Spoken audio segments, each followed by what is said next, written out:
perform as well as they normally would. According to the Office of Adolescent Health, high schoolers need 9 to 10 hours of sleep every night, but with the given circumstances, standardized testing brings students less than their sleeping time. Not only does standardized testing cause students to sleep less, negative stress is also created when students spend too much time studying. Students have extracurriculars and school to devote their time to, and on top of that, they have to now spend more time to study for these standardized tests. In general, as stated by Washington Post, students spend 60 to 110 hours on average preparing for standardized testing each year. All this time can attribute to a student's success on this test, which oftentimes contributes to the success given by standardized testing, or stress. Additionally, parents and teachers often create negative stress in students, telling them that they need to perform at a certain level. Some parents and teachers pressure their kids to do well, creating stress in students. Teachers oftentimes desire a better reputation, so they spend a lot of class time preparing for these tests in an attempt for students to do better. Schools also pressure students to do well, as students' success on these tests oftentimes factor into school rankings. In conclusion, when students are overstressed, they go into a so-called fight or flight mode, and higher level thinking is inaccessible. Students no longer participate in as many activities, and oftentimes lose a lot of motivation in life. Those who normally perform well in school and participate in school activities no longer do so, and school becomes over-stressful for many students. Alongside negative stress created for students, standardized testing also creates stress for teachers. Teachers experience stress when they have to create curriculum to prepare students for these tests. This curriculum is oftentimes very boring, hard to teach, and can be different for each standardized test. According to the National Education Association study, a majority of teachers found some level of pressure to improve testing scores. In fact, 72% of these teachers found an extreme or high level of pressure from both the school and board administration. Aaron Duncan, the U.S. Secretary of Education, reported that standardized testing was sucking oxygen out of the classroom and also causing unnecessary stress. Besides creating new curriculum, teachers oftentimes produce stress for themselves while they pressure students to do well. Teachers are oftentimes given pressure by the school and board administration to improve student scores, and in return, they pressure the students to do better. Overall, this negative stress between students and teachers creates a negative school environment. According to the National Education Association, 42% of teachers felt that standardized testing had a negative effect on the classroom, whereas only 15% argued that it affected them positively.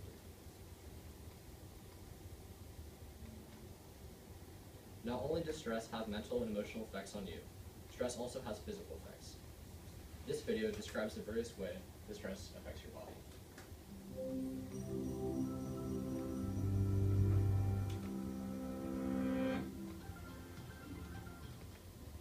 Cramming for a test, trying to get more done than you have time to do. Stress is a feeling we all experience when we are challenged or overwhelmed. But more than just an emotion, stress is a hardwired physical response that travels throughout your entire life.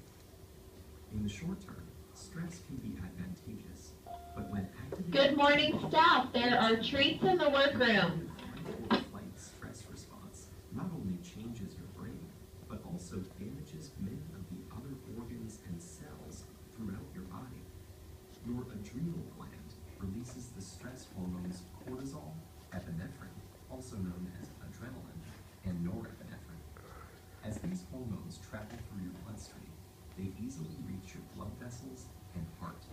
Adrenaline causes your heart to beat faster and raises your blood pressure, over time causing hypertension. As you can see, standardized testing can often cause stress, which has many physical effects as well. Alongside stress created for multiple individuals, standardized testing is misleading. One of the reasons why this may be the case is the obvious Scantron or answer sheet mistake yield. However, these tests are often misleading for more reasons, many including that students may not perform as well on a certain day due to personal issues. The test does not take all areas of student intelligence into consideration, and socioeconomic factors oftentimes contribute to student success on standardized tests.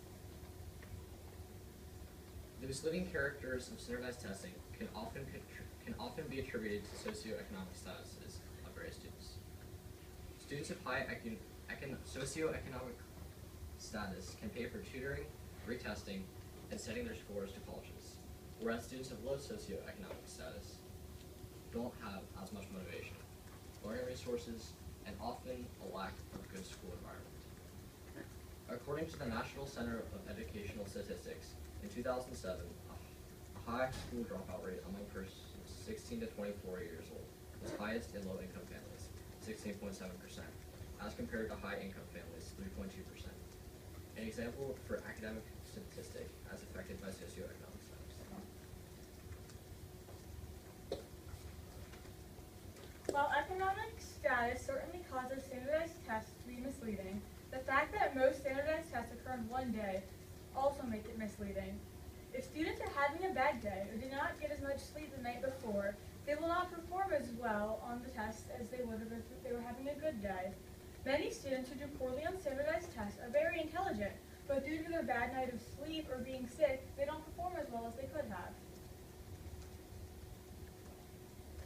Finally, the one-day testing situation is obviously misleading, as many students experience testing stress and do not perform well. Imagine this. You, like most high school students across the United States, are going to take the SAT or ACT. Your entire life rests on this test. If you do well, you can get into a good college, which will lead to the job of your dreams. Because of the incredible weight on this test, you're incredibly anxious. Even though you know you studied and you're thoroughly prepared, when the test day comes, your anxiety and stress psych you out, and you do poorly on the test. Sadly, this is the case for many, and the reality and major downside to tests like these. In addition to economic statuses, the one-day testing situation, standardized testing is misleading because some test takers don't speak English as their primary language. According to the United States Census Bureau, over 8% of American students say that they speak English at a level less than very well. Standardized tests are usually only given in English. Even if the student knows English, they still have to translate their English to the language that they know in their head, so they might not fully comprehend everything they're reading. Their English vocabulary also might not be at a level to be tested on the same words. In addition to added stress and misleading statistics, standardized testing also does not spend teachers and students' time well. High school students and teachers should be instead spending their time and effort on college applications, doing well in class is crucial for them to graduate, and doing well in class is crucial for them to graduate. Also, in elementary school, the young students are getting their hard-earned recess time taken away to work on the standardized test prep that really has no effect on their future. In most instances, only some subjects are tested, and oftentimes many other subjects are left behind. In this way, students aren't well-rounded because they can do certain subjects well, but aren't that great at others. Throughout standardized tests given across the country, math, science, and reading are much more heavily tested than the others left behind, such as arts, history, as well as physical education. When this happens, children are not being tested on all of their abilities and are often unable to express their entirety of their strengths. Therefore, standardized testing focuses too much class time to teaching to these standardized tests, and not enough time teaching to the curriculum that the teachers have been teaching to in the past. The weeks before the test are just preparation for the test.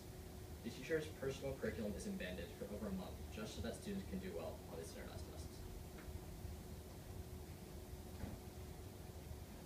Now we have a video that shows the effects of new Common Core on standardized testing.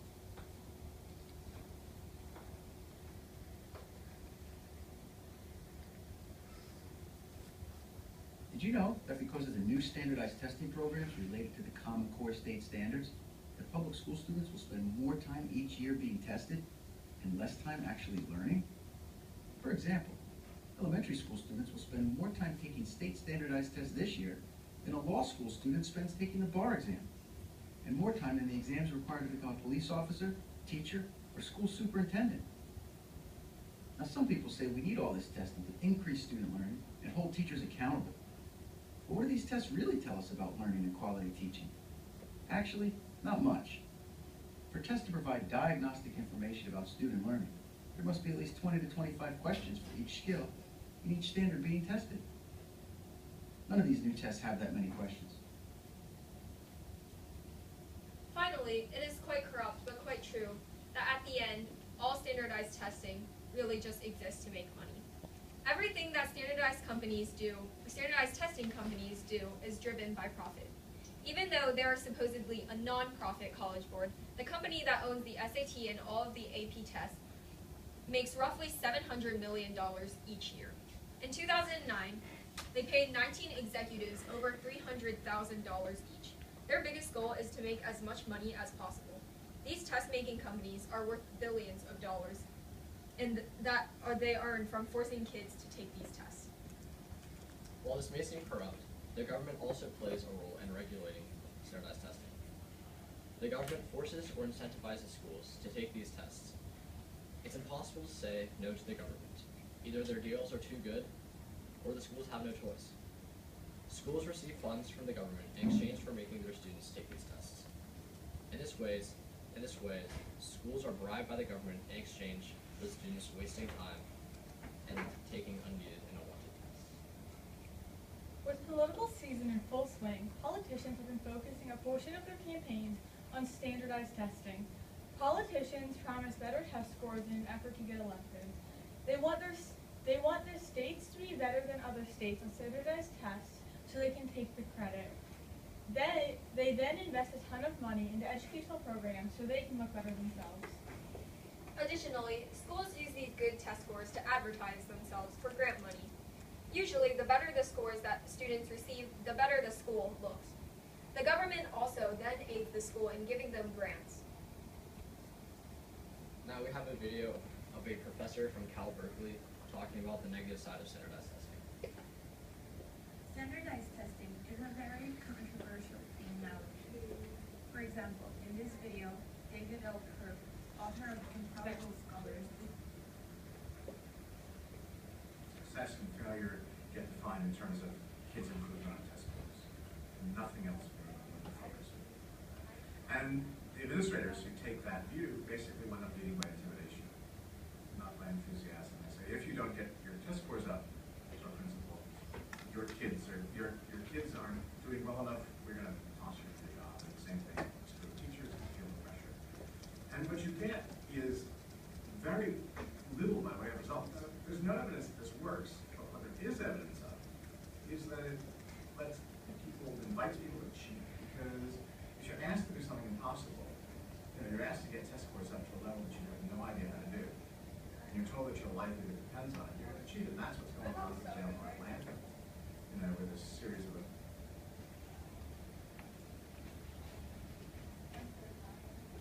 So then, how is this all relevant to you? You have, after all, already taken many standardized tests and likely to know the cons of standardized testing, right?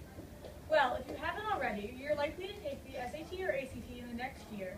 These tests, as you may know, often require high levels of stress and are emphasized by your teachers on a daily basis. However, unlike other standardized tests you've taken in the past, these are likely to determine where you are in the next 2 years. Colleges often look at your test scores, which can make it or break it for your applications.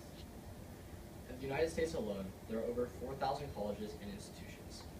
However, only 800 disregard standardized testing in their admissions. A 2014 study of test optimal admissions involving 123,000 students at 33 schools found no major difference in college grading point averages or graduation rates between those who submitted test scores and those who did not.